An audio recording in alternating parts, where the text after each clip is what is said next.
Developing at this hour tonight as the police department versus the DA. San Francisco's police chief is now taking a major shot at DA Chesaboudin. The chief just terminated what's called a memorandum of understanding between the police department and the DA's office. That allows prosecutors to work together with the police department to investigate certain incidents and crimes. It is a procedural move, but it comes after accusations that the DA's office withheld evidence in a case against a police officer. Joining us now is senior investigator Bigad Shaban with the backstory. And Bigad, just to be clear, this involves a criminal investigator who testified under oath that she was ordered by co-workers inside the DA's office to actually withhold evidence that might have been favorable to a police officer. Yeah, you got it right, Justin. As you have alluded to, there's a lot to unpack here. So as you mentioned, this all centers around a pretty contentious trial where a San Francisco police officer is accused of using excessive force, essentially beating a man with his baton more than 2 years ago. So the officers argued he was justified since he was responding to a domestic violence situation where a man was allegedly choking his girlfriend.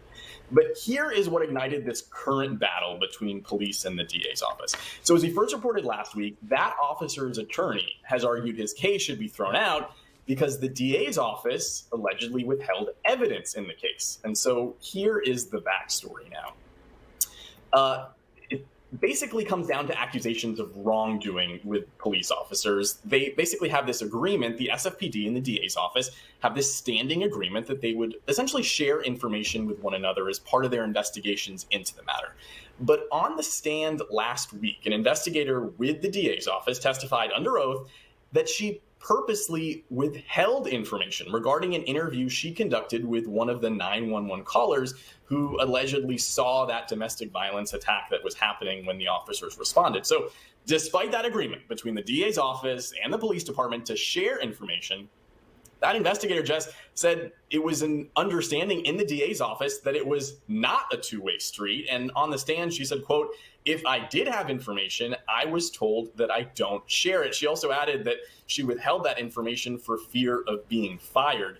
The judge repeatedly said it wasn't her place to decide if the DA's office committed misconduct and said she's there on the stand to find out whether any of this impacted the officer's ability to get a fair trial. It's important to note, we want to mention that because the police ended up interviewing that same 911 caller earlier, the judge didn't seem convinced that the DA's office failing to disclose that second interview would have made any difference in the case. All right, so very quickly, so there has been this issue brewing between the department and the DA's office anyway. They've had some bad blood of late. What is the DA saying? Are they saying anything? I know we've had a hard time pinning them down about a lot of things.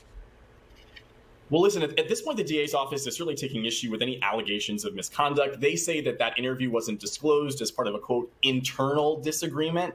And then today, the DA's office did actually release a statement saying, "It is disappointing, but no coincidence. SFPD chose to withdraw from this agreement during the first ever trial against an on-duty San Francisco police officer for an unlawful beating."